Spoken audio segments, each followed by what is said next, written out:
Hey everybody, welcome to the Ed3 podcast, video, blog. We're not sure what it will be, but I'm Scott Meyer and I'm really excited to welcome Serge back, previous guest. And one thing we have realized is how fast things are moving in the education innovation space, and wanted to just find time to chat frequently with Serge about what's going on. So welcome, Serge. Hope everything's going well.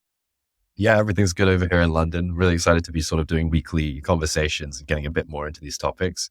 There's so much like alignment that we have and seeing very similar things in this space. So yeah, let's pick it apart, see what we can find in there. Yeah, and I think things are moving so fast. It's good to kind of talk through it a little bit organic. And obviously, the big topic this week has been AI, the release of GPT-4, Midjourney 5, and I think the question I'd love to throw your way is just how do you see this actually intersecting with education beyond just the obvious, like kids are going to use this for papers? Like, I think it's a much deeper change. So I'm curious how you see this kind of influencing things. Sure. So I think there's like two major parts that I'm witnessing. There's the kind of fear around what this means for education, and a bunch of myths I think would need to be dispelled as people get around the curve of, oh, this is going to take my job, or what will this mean for student outcomes and the exams? And then there's also this other huge side, which is all about what can we do with it, and what's this going to mean for learning? How will learning and the teacher-student relationship look different? And I'll start with that side first. I think the Feels first more thing, positive. yeah, let's start with the good news. I think the frame I tend to come at this with is that we are all slowly being augmented. Ever since we had iPhones in our pockets, we've been living in super history, meaning we've been able to see further back in time and further forward in time than any like human has been able to on the planet. So this is different. Google was super history to us before, but now we're interacting with the whole combined corpus of human knowledge, just a chat bar away, right? Mhm. So we're learning how to sort of swim in super history, and this is helping us. That frames come from Rao Venkatesh's work. I think this is kind of how he thinks about not giving too much weight to super intelligence. AI is not super intelligence. It's one way to think about it. Another way to think about it is that it is super history, that it's seen all of history, it's seen the whole human corpus, and it's just giving you sort of predictive things after that. So that's one thing. I think living in super history means that your idea to reality process is being opened up. You have a bigger aperture to turn ideas into reality. And we're seeing this with like people. I made a video on like recording your voice, which turns into code, and recording or just typing and getting like the website copy and code built for you in seconds. We're humans are basically idea to reality machines, and ChatGPT and AI is making this way easier to do. And it makes the life of the educator different. They're not just like sort of the funnel, the bottleneck of information to the young person. They can be a coach, they can be a mentor, they can be lean into sort of career support, all these kinds of things. So it opens up a new sort of side of humanity, which I think teachers get to get involved with now. Yeah. I've been thinking about it as, how AI really raises the floor, and I still feel like the ceiling you have to go do, right? To be unique, to make something that is different than the corpus, right? Like you have to have that coach or teacher to push you. But for all of us to become B-level essayists or illustrators or whatever, like that's maybe now in reach. And I love the idea of like all of us can imagine images in our head. And a lot of us, like myself, I can't like make that happen with my hand. And it's pretty fascinating to think, what if we can now take what's in our mind and just make it exist, right? That like idea to reality is, like you said, is so fast. So I'm curious, like what you think about what a learning environment looks like. I think one thing that's been on my mind looking at ChatGPT and how you just have this prompt is like, you don't have to have linear education. Like it's really adaptive learning for the masses, like for everybody. You don't need an expensive software. You don't need like a special setup like people have done. Like, how do you kind of see, like, what does a class look like in this age? Yeah. I think there's two things to hit on here. One is some really great work by Alpha School. Alpha School are kind of loosely, they're in Austin. And that's a real example of where I think sort of classroom practice is shifting based on the way that education is unbundling. And then the other thing I want to hit on is the work that we do at Wild Learning Sciences and the teacher trainings that we've been doing for preparing the new breed of educator. We believe that, yeah, that relationship between teachers and students is going to look very different. And I can speak to sort of, yeah, what exactly teachers might want to be trained in to support this and what's happening in the classroom now, right? Mm. So Alpha School do some really cool stuff. They basically create an adaptive LMS of the national or state level curriculum. I forget what it is in Austin.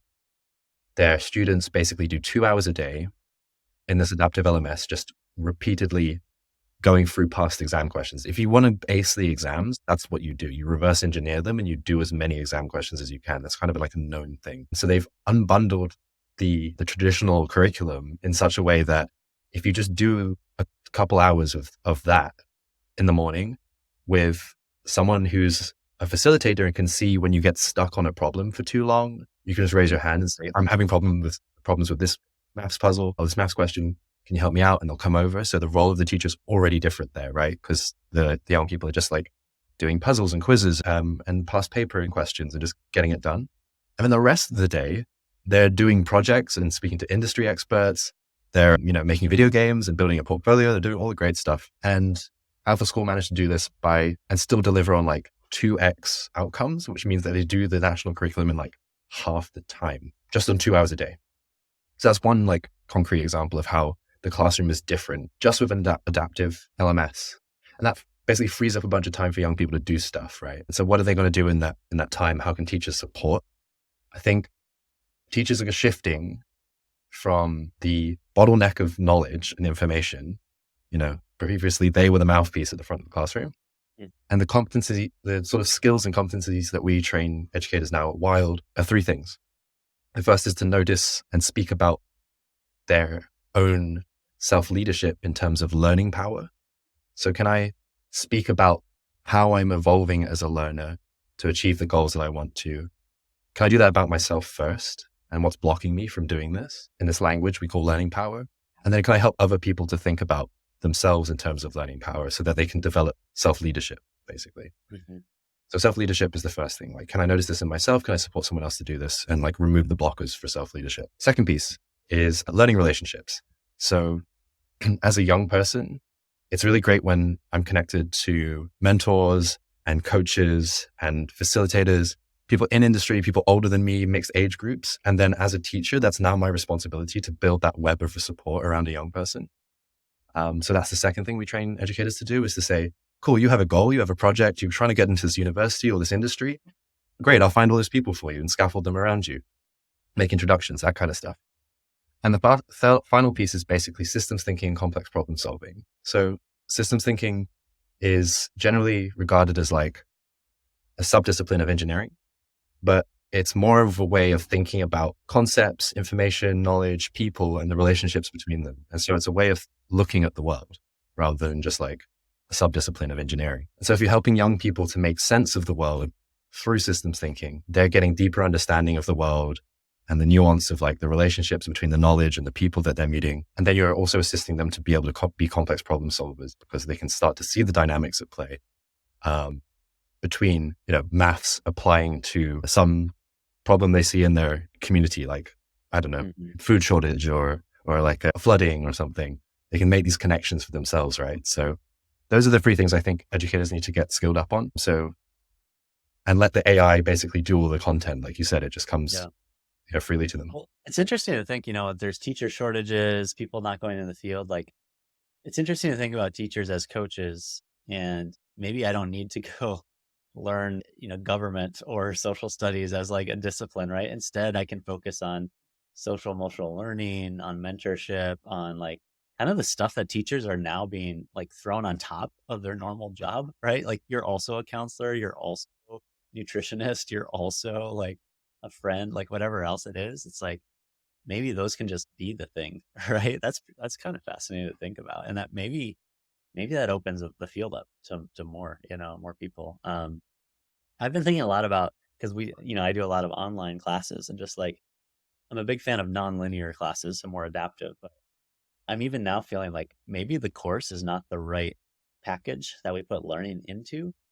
And instead, it literally is like, I don't know if it's the search bar or if it's prompts, right? Like, I want to get into college or I want to learn more about the Second World War. And like, there's just essentially you're giving them the starting point of like, here's a question to start with.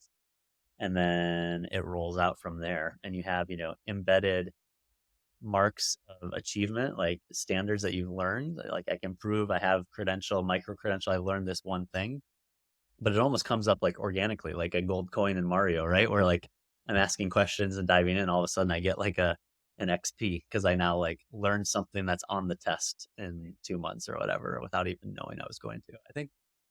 I mean, just the format is fascinating. I know I was watching it like Khan Academy's AI release that they had. I thought was fascinating because it's a tutor, but what they have is a system prompt, which basically means they're telling the AI tool how to respond, and the system prompt is obviously telling the AI not to give answers, right? So it's asking questions rather than giving answers, which is what good tutors do. So it's kind of fun to think about. We're just starting this, and it doesn't have to look like a robot telling you everything you need to know. Like it can really be custom. So yeah, I'm fascinated by that. I also had a really great conversation with Cortland. I forget Cortland's last name, but he's working on kind of an AI tool for K-12 and college. And he was talking about, the Aristotle tutor days. We know it created genius and it works.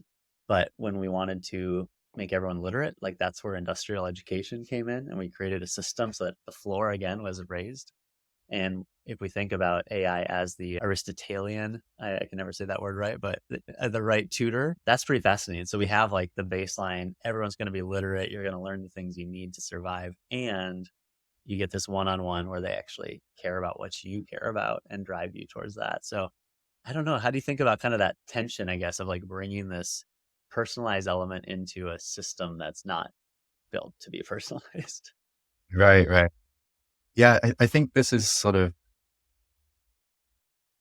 really the way I think about it is that a lot of learning that has been happening in the public education sphere, and even all the way into sort of the mid swathe of university course, it's kind of abstracted too far or not quite in line with sort of human ways of approaching the world. It kind of makes humans more like robots or just memory thing. It's good to remember stuff. What I think AI is allowing us to do is basically sort of move back in line with more sort of natural processes of how we approach the world, and more in line with the actual cognitive science around how human cognition works. There's this whole tension of saying, oh, we've done all the research and we know like a ton of things are better to do in education. We just don't do them. And so we've kind of been veering away from the research over time. And I think AI is like allowing us to say, look, like as a human, one way you can learn is bookish knowledge. You can get that school knowledge, and you kind of need that. We have some recipes which are really good that if you just follow, you'll get the floor, you'll get the English and the maths, the basic literacies. I think Montessori education is great for this. Like send your kids to a Montessori school, they'll get this stuff like 2 years earlier, and they'll do it in a cool environment with very thorough pedagogy. And then after that, give them a bunch of meta skills, give them a bunch of things that help them engage with this more sort of like aristocratic, interdisciplinary, open-ended learning, which is basically, you as a human, you walk into the world and you have choices and chaos in front of you, and you need to turn chaos into order, some mental models. It really depends on like how quickly you can turn those mental models into something that you can then draw analogies with and say, okay, great, like I can make sense of the world, like basketball moves here are kind of like the executive team, and I've got an insight, and then I'll act on that insight, and then also like deepen that understanding by saying, okay, well, I can explain what I've just seen and the model that I've just made by like converging at it from multiple angles and explaining it like someone tries to make a proof of of certain maths equation. They have to prove it from multiple angles. And this is deepening understanding, right? So we're moving back in line to say, AI will help humans do this, make sense of the world, make analogies between things and innovate, act on those insights, and then deepen their understanding rather than doing bookish knowledge, which is kind of abstract and weird and goes on for way too long into a human's life, right? Yeah. So floor and then meta skills and just go for it, right? Like make sense of the world with Well, it's like the thing I'm loving is essentially we're saying that robots will make us more human, right? Like we have actually become robots. Yeah. And by bringing the robots in to do that kind of like heavy lifting, we can be yeah, we can enjoy the things that make us unique as humans. And it really reminds me of I think I saw a tweet. I just love this, that, you know, literacy is now the most important skill. We've spent decades diving into STEM. We need to learn this STEM stuff. And now we're here at this moment where the most important skill you can have is good use of language. Right. And I think that's fascinating, that the coding language of the future is English, right? And I, that's really exciting, that it makes it accessible, but also it probably forces us to think, how do we actually learn to speak and read and think more clearly? So that then the robots can do the work for us. right. Like, and it gives so much more weight back to the quality of your thinking and the quality of your, Mm, and, you know, the things that you've read, you know, it's rehumanizing us in this interesting way. And maybe this is a segue into like the sort of dark side of AI, right? Like where everyone's going, oh no, it's going to do all these bad things. I feel like one thing I'm noticing is a bunch of educators getting very scared, understandably, that this thing is going to dehumanize us and that will do robotic things, or like automation will make us just robots or something. And this is very odd. It's kind of like teachers are saying, no, don't give me this thing which frees up all my time to go and like be a coach and a mentor and a friend to a young person. I want to keep doing bookish work that's repetitive. It's really strange to me to like hear that conversation. But I mean, I can understand it because that's all they've known and that's all that their world is. And these are the outcomes you need to deliver on, or you don't get your salary, right? That makes sense. right. But I think that's the tension we're seeing is people saying my job, my career, my everything hinges upon the delivering on these outcomes. And we don't have assessment to measure this more like wild learning that's happening, you know, in the wild. Mhm. And so people are getting scared and confused and banning it across cities and campuses, right? Right. Well, it'll be fascinating to see how that goes. So, well, this is a great conversation. I think we'll do this each week, kind of an Ed3 Unplugged, less prepped and more organic. And I think we'll touch on more timely topics. For anyone listening, thank you. You can always subscribe at ed3.gg/join. So that's ed, the number 3.gg. You can find us on YouTube and, of course, your favorite podcast player. You'll be hearing more from Serge and other guests. So we would love to have you share what else you want to learn about and topics you might want us to jam on. And Serge, I hope you have a great weekend. Thanks for sharing some thoughts today. Awesome. Look forward to next week, man.